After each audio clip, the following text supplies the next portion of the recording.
Hello.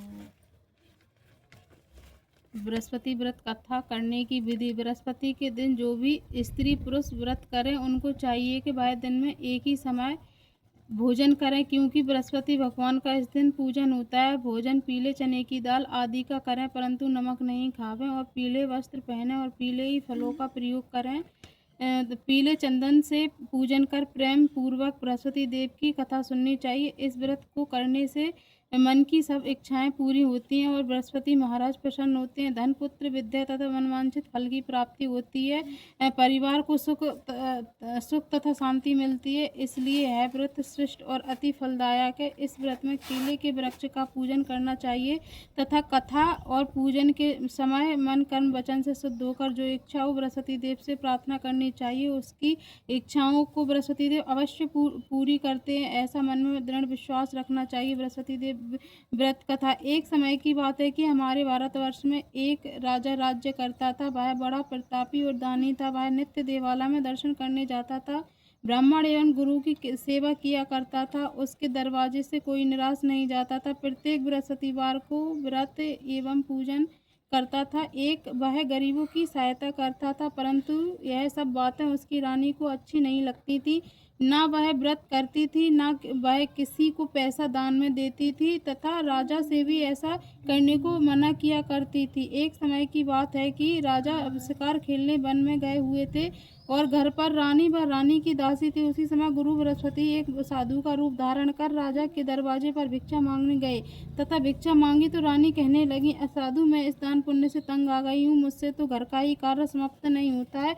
इस कार्य के लिए मेरे पति देव भी बहुत हैं। आप ऐसी कृपा करें कि यह सब धन नष्ट हो जावे तथा मैं आराम से रह सकूं। साधु बोले, हे देवी तुम बड़ी विचित्र हो। संतान धन से कोई दुखी नहीं होता, इसको सभी चाहते हैं। पापी पुत्र धन की इच्छा करता है। अगर आपके पास धन अधिक है तो भूखे मनुष्यों को भोजन कराओ, प्याऊ लगवाओ, बगीचों का निर्माण कराओ, निर्धन मनुष्यों की कन्याओं का विवाह कराओ और अनेकों यज्ञ आदि के धर्म कार्य हैं। इस प्रकार के कार्य से आपका कुल और आपका नाम परलोक में सार्थक हो जाएगा एवं स्वर्ग की प्राप्ति होगी। मगर वह रानी इन बातों से खुश नहीं हुई। वह बोली, साधु महाराज मुझे ऐसे धन की आवश्यकता नहीं है जिससे और मनुष्यों को दान दूं तथा जिसको रखने उठाने में सारा समय बर्बाद हो जाए। साधु ने कहा, हे देवी ऐसी इच्छा है तो ऐसा ही होगा। मैं तुम्हें बताता हूँ, वैसा ही करना। गुरुवार के दिन घर को लीपना तथा अपने बालों को धोते हुए स्नान करना। राजा से कहना कि वह बाल बनवावे, भोजन में मांस मदिरा खाना, कपड़े धोबी के धुलने डालना। इस प्रकार 7 बृहस्पतिवार करने से तुम्हारा सब धन नष्ट हो जाएगा। ऐसा कहकर वह साधु महाराज वहां से अंतर ध्यान हो गए। रानी ने साधु के कहने के अनुसार वैसा ही किया। 3 बृहस्पतिवार बीत पाए थे कि उनका समस्त धन नष्ट हो गया और भोजन के लिए दोनों तरसने लगे, संसारिक भोगों से दुखी रहने लगे। तब वह राजा रानी से कहने लगा कि रानी तुम यहीं पर रहो, मैं दूसरे देश को जा रहा हूँ, क्योंकि यहाँ पर मुझे सभी मनुष्य जानते हैं, इसलिए कोई भी कार्य भी नहीं कर सकता। देश चोरी परदेश भीख बराबर है। ऐसा कहकर राजा दूसरे देश को चला गया। वहां जंगल को जाता, लकड़ी काट कर लाता और शहर में बेचता। इस प्रकार जीवन व्यतीत करता था। इधर राजा के घर रानी और दासी दुखी रहने लगी। किसी दिन भोजन और किसी दिन जल पीकर रह जाते। एक समय रानी और दासी को 7 दिन बिना भोजन के व्यतीत हो गए। रानी ने अपनी दासी से कहा, हे दासी तुम यहाँ पास के नगर में रहती, मेरी बहन रहती है, बड़ी धनवान है, इस कारण उसके पास जाओ, वहां से 5 सेर बेजर मांग लाओ, जिससे कुछ समय के लिए गुजर हो जाएगी। इस प्रकार रानी की आज्ञा मानकर दासी उसकी बहन के पास गई। रानी की बहन उस समय पूजन कर रही थी। उस दिन गुरुवार था। जब दासी ने रानी की बहन को देखा तो वह उनसे बोली, हे रानी, मुझे तुम्हारी बहन ने भेजा है, मेरे लिए 5 सिर बेजर दे दो। इस प्रकार दासी ने अनेक बार कहा, परंतु रानी ने कोई उत्तर नहीं दिया, क्योंकि वह बृहस्पति देव का व्रत की कथा सुन रही थी। इस प्रकार दासी को किसी प्रकार का उत्तर न मिला तो वह बहुत दुखी हुई तथा क्रोध भी आया। और लौटकर वह अपनी रानी के पास गई। अपनी रानी के पास तो वह बहुत दुखी हुई तथा क्रोध भी आया। वह लौटकर अपनी रानी के पास जाकर बोली, हे रानी, तुम्हारी बहन तो बहुत बड़ी आदमी है, वह छोटे लोगों से बात तक नहीं करती, इसलिए मैंने उनसे कहा तो उन्होंने कोई उत्तर नहीं दिया, मैं वापस आ गई। रानी बोली, हे दासी, इसमें उसका दोष नहीं है, जब बुरे दिन आते हैं तब कोई सहारा नहीं देता, अच्छे और बुरे का पता आपाती काल में ही लगता है, जो ईश्वर की इच्छा होगी वही होगा, सब हमारे भाग्य का दोष है। इधर रानी ने देखा कि मेरी बहन की दासी आई थी, परंतु मैं उनसे बोली नहीं, इससे वह बहुत दुखी हुई। परंतु कुछ सोच कथा को सुन और विष्णु भगवान का पूजन कर समाप्त कर वह रानी और बहन के घर गई और वहां अपनी बहन से कहने लगी, हे बहन, मैं बृहस्पतिवार का व्रत कर रही थी,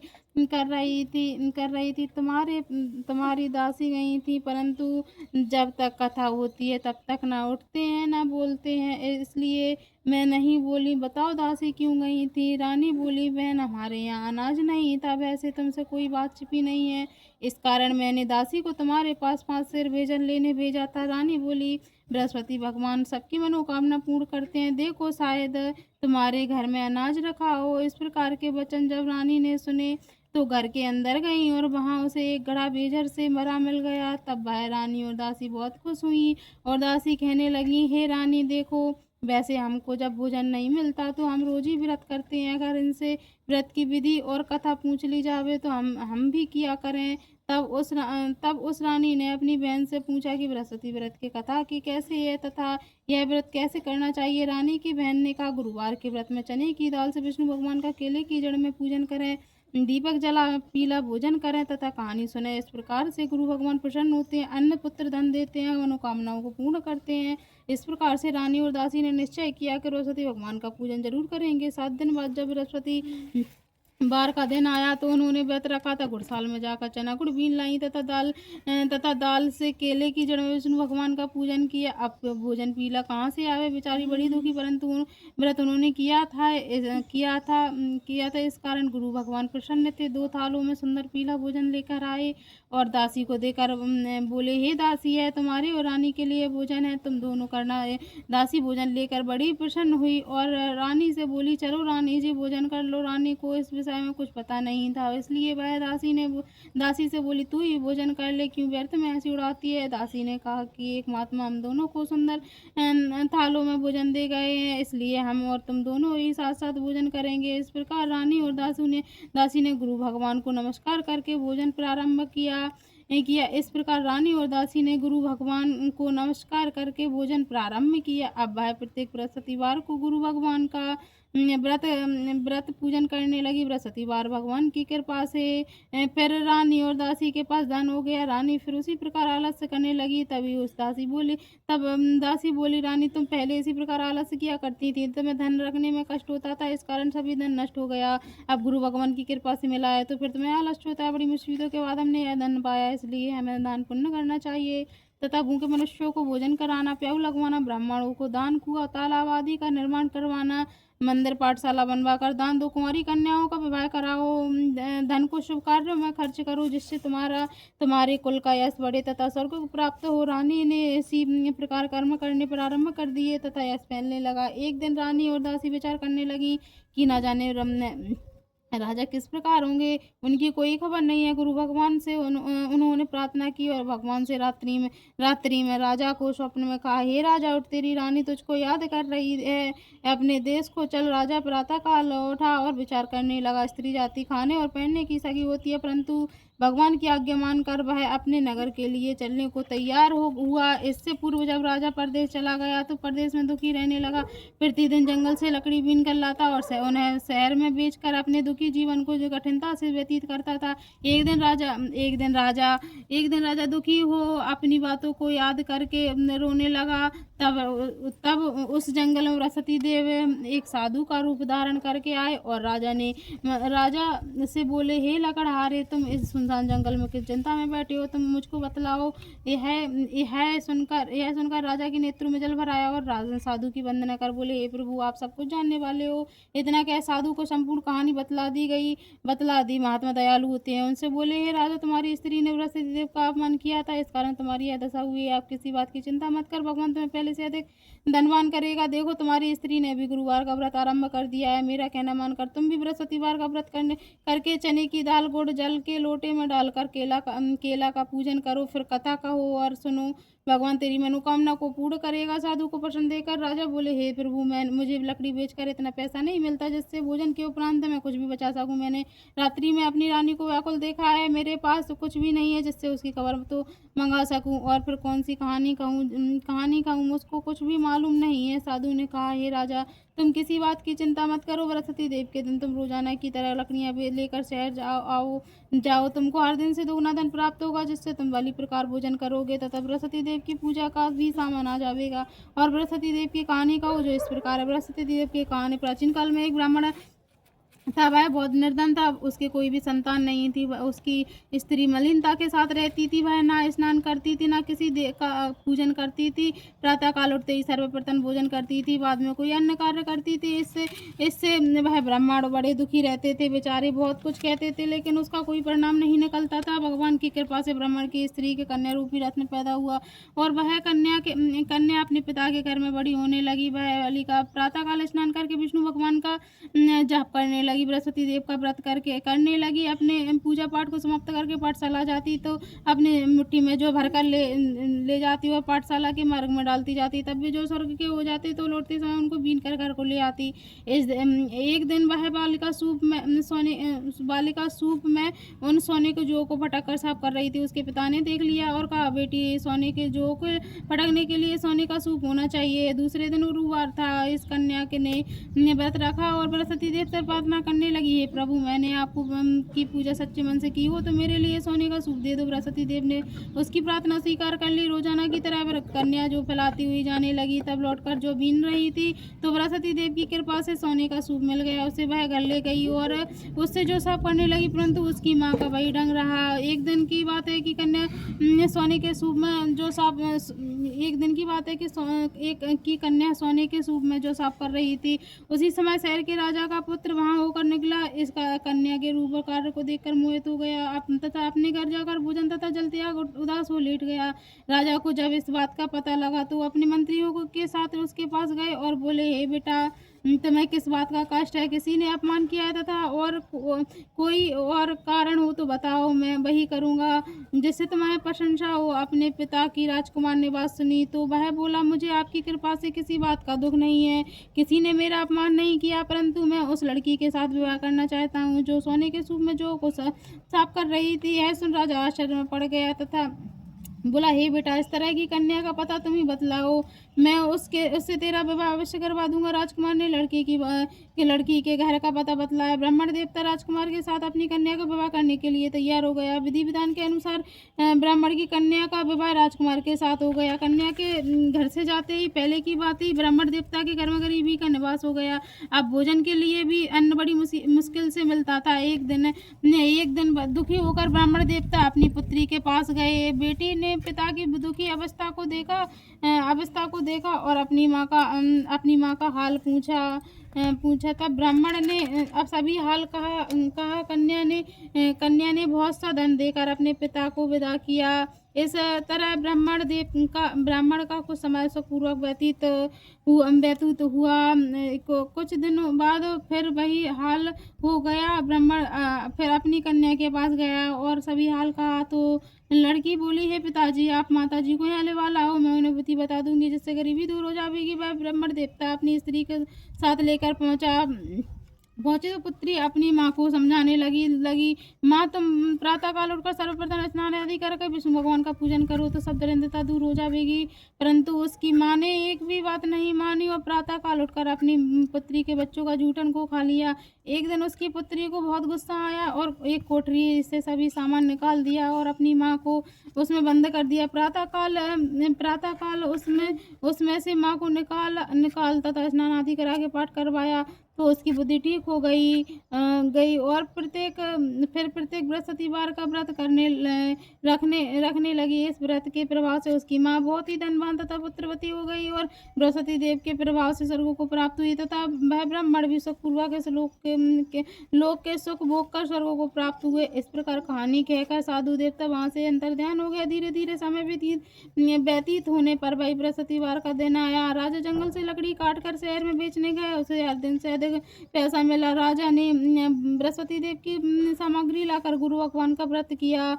उस समय से उसके सभी कलेश दूर हुए, परंतु जब दोबारा गुरुवार का दिन आया तो बृहस्पतिवार का व्रत करना भूल गया। इस कारण बृहस्पति भगवान नाराज हो गए। उन दिन नगर के राजा ने विशाल यज्ञ का आयोजन किया था। खुशी में यह घोषणा करवा दी गई, कोई भी मनुष्य अपने घर भोजन न जलावे, न आग जलावे।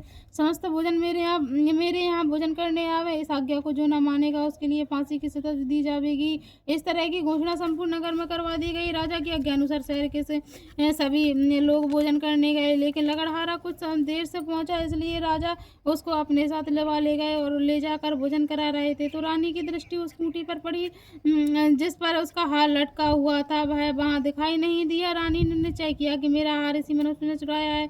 उसी समय पुलिस को बुलाकर उसे जेल खाने में डलवा दिया। जब राजा जेल खाने में चला गया और वह बहुत दुखी होकर विचार करने लगा कि न जाने कौन से पूर्व जन्म से मेरे लिए कर्म से मेरे लिए दुख प्राप्त हुआ है, और वही साधु को याद करने लगा जो कि जंगल में मिला था। उसी समय तत्काल बृहस्पति देव साधु के रूप में प्रकट हुए और उसकी दशा को देखकर कहने लगे, अरे मूर्ख, तूने बृहस्पति देव की कथा नहीं कही, इस कारण तेरे लिए दुख प्राप्त हुआ है। अब चिंता मत कर, बृहस्पति देव के दिन जेल खाने के दरवाजे पर 4 पैसे पड़े मिलेंगे, उससे तुम बृहस्पति देव की पूजा करना, तेरे सभी कष्ट दूर हो जाएंगे। बृहस्पति वार के दिन उसे पैसे मिले। राजा ने न कहा कथा कही। उसी रात्रि को बृहस्पति देव ने उस नगर के राजा को स्वप्न में कहा, हे राजा, तुमने जिस आदमी को जेल खाने में बंद कर दिया है वह निर्दोष है, वह राजा है, उसे छोड़ देना। रानी का हार उसी कोठी पर लटका हुआ है। अगर तू ऐसा नहीं करेगा तो मैं तेरे राज्य को नष्ट कर दूंगा। इस तरह रात्रि का स्वप्न देख राजा प्रातःकाल उठा और खूंटी पर हार देखकर लकड़हारे को बुलाकर क्षमा मांगी तथा राजा को युक्त सुंदर वस्त्र आभूषण देकर विदा किया तथा गुरुदेव की आज्ञा अनुसार राजा अपने नगर को चल दिया। जब राजा नगर के निकट पहुंचा तो उसे बड़ा ही आश्चर्य हुआ। नगर में पहले से अधिक बाग, तालाब और कुएं तथा बहुत सी धर्मशाला मंदिर बन गए थे। राजा ने पूछा कि यह सब किसका बाग और धर्मशाला है। तब नगर के सब लोग कहने लगे, यह सब रानी और दासी के हैं। तब राजा को आश्चर्य और गुस्सा भी आया। तब रानी ने यह खबर सुनी कि राजा आ रहे हैं तो उसने दासी से कहा, हे दासी, देख हमको राजा कितनी बुरी हालत में छोड़ गए थे, वह हमारी ऐसी हालत देखकर लौट न जावे, इसलिए तू दरवाजे पर खड़ी हो जा। आज्ञा अनुसार दासी दरवाजे पर खड़ी हो गई और राजा आए तो उन्हें अपने साथ लेवा लाई। तब राजा ने क्रोध करके अपनी तलवार निकाली और पूछने लगे, यह बताओ कि यह धन तुम्हें कैसे प्राप्त हुआ है। तब उन्होंने कहा, हमें यह सब धन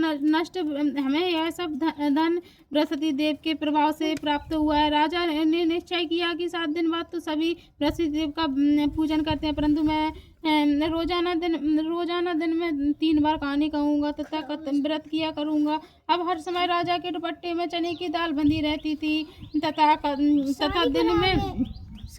तथा दिन में 3 बार कहानी कहते। एक दिन राजा ने विचार किया कि चलो अपनी बहन के यहाँ चलें। इस तरह निश्चय कर राजा घोड़े पर सवार अपनी बहन के यहाँ चलने लगा। मार्ग में उसने देखा कि कुछ मनुष्य एक मुर्दे को ले जा रहे हैं। उन्हें रोककर राजा कहने लगे, अरे भैया, मेरी बृहस्पति देव की कहानी सुन लो। वे बोले कि हमारा तो आदमी मर रहा है, इसको अपनी कथा की पड़ी है। परंतु कुछ आदमी बोले, चलो कहो, हम तुम्हारी कथा भी सुनेंगे। राजा ने दाल निकाली और जब कथा आदि हुई तो मुर्दा हिलने लगा और जब कथा समाप्त हुई तो राम राम कहकर वह मनुष्य खड़ा हो गया। आगे मार्ग में से एक किसान खेत में हल चलाता मिला। राजा ने उसे देखा और उससे कहा, अरे भैया, तुम मेरी बृहस्पति देव की कथा सुन लो। किसान बोला, जब तक मैं तेरी कथा सुनूंगा तब तक चारा रही जोत लूंगा, जा अपनी कथा किसी और को सुनाना।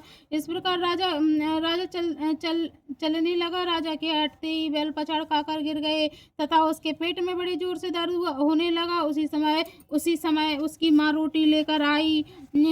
उसने जब यह देखा तो अपने पुत्र से सब हाल पूछा और बेटे ने सब हाल कह दिया। तो बुढ़िया दौड़ी दौड़ी घुड़सवार के पास गई और उससे बोली, मैं तेरी कथा सुनूंगी, अपनी कथा मेरे खेत पर ही चलकर कहना। राजा ने बुढ़िया के खेत पर जाकर कथा कही, जिससे सुनते ही वह बैल खड़े हो गए तथा किसान का पेट का दर्द भी बंद हो गया। राजा अपनी बहन के घर पहुंच गया और बहन ने भाई की खूब मेहमानी की। दूसरे दिन प्रातःकाल राजा जगा तो वह कहने लगा कि सभी लोग भोजन कर रहे हैं। राजा ने अपनी बहन से कहा कि ऐसा कोई मनुष्य जिसने भोजन नहीं किया हो और बृहस्पति देव की कथा सुन ले। बहन बोली, भैया यह देश ऐसा ही है, पहले ये लोग भोजन करते हैं, बाद में अन्य काम करते हैं।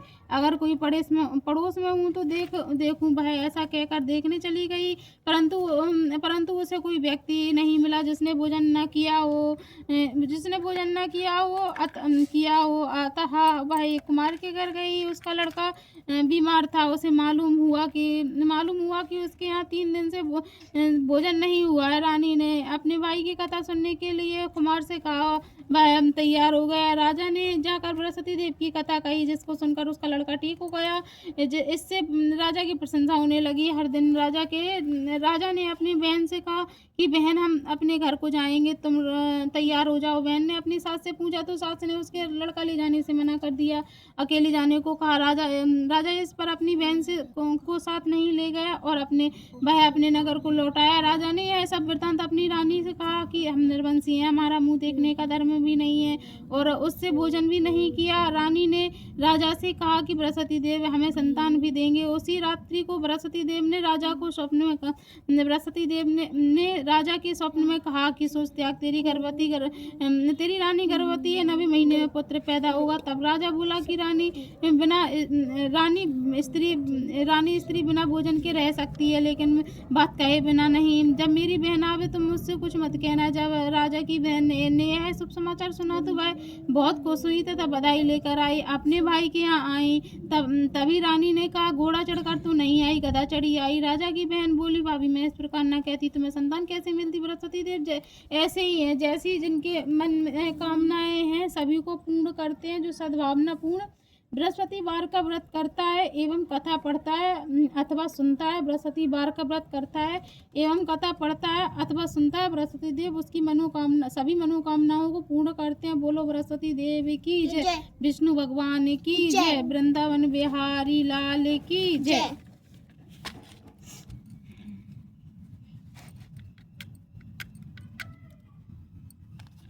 मम्मा मैं कह रही था मम्मा से कह रही था इधर एक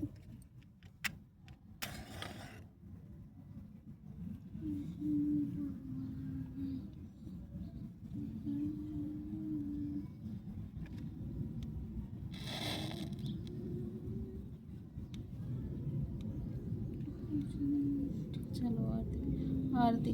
ओम जय बृहस्पति देवा, स्वामी ओए बृहस्पति देवा, श्रद्धा भक्ति बढ़ाओ, संतन की सेवा।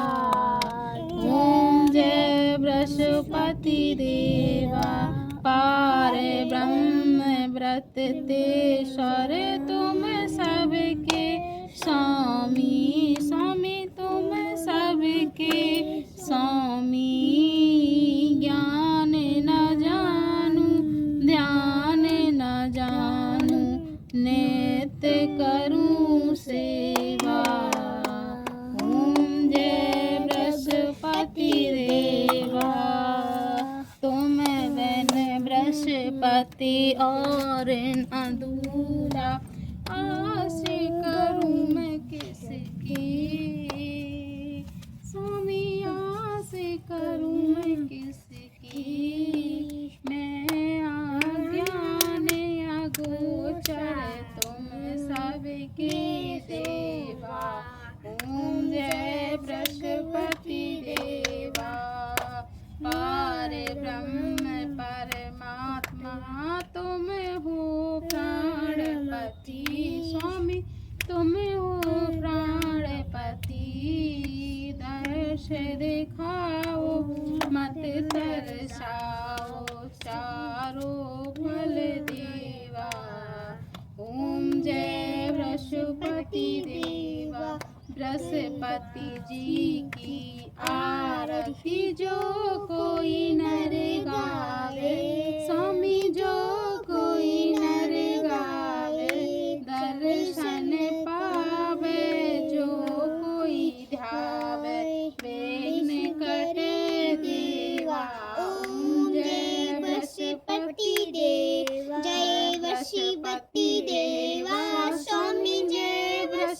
बृहस्पति देवा श्री बृहस्पति महाराज की जय। ओम जय जगदीश हरे स्वामी जय जगदीश हरे भक्त जनों के संकट क्षण में दूर करे। ओम जय जगदीश हरे मात पिता तुम मेरे शरण गवाऊं जो धावे फल पावे दुख बिन से मन का। जय जगदीश हरे सुख संपत्ति घर आवे कष्ट मिटे तन का। कष्ट मिटे तन का। ओम जय जगदीश हरे मात पिता तुम मेरे शरण गहूँ मैं किसकी। स्वामी शरण गहूँ मैं किसकी। तुम बिन और ना दूजा आस करूं किसकी। ओम जय जगदीश हरे तुम पूरन परमात्मा तुम अंतर्यामी। स्वामी तुम अंतर्यामी पार ब्रह्म परमेश्वर तुम सबके स्वामी। ओम जय बृहस्पति हरे तुम करुणा के सागर तुम पालन करता। स्वामी तुम पालन करता। मैं मूर्ख खल कामी कृपा करो बरता। ओम जय जगदीश हरे तुम हो एक अगोचर सबके प्राणपति। स्वामी सबके प्राणपति किस विधि मिलूं दयामय तुमको मैं कुमति। ओम जय जगदीश हरे दीन बंधु दुख हरता तुम ठाकुर मेरे। स्वामी तुम ठाकुर मेरे अपने हाथ उठाओ दौर पड़ाओ दे और पड़ाते दे। ओम जय बृहस्पति हरे विषय विकार मिटाओ पाप हरो देवा। स्वामी पाप हरो देवा श्रद्धा भक्ति बढ़ाओ संतन की सेवा। ओम जय बृहस्पति देवा। मैं भी तो करूं। बृहस्पति महाराज की जय। वृंदावन बिहारी बिहारी की चंद की जय। विष्णु भगवान की की जय। जय। बोलो बृहस्पति देव की जय। विष्णु भगवान की जय। वृंदावन बिहारी लाल की जय।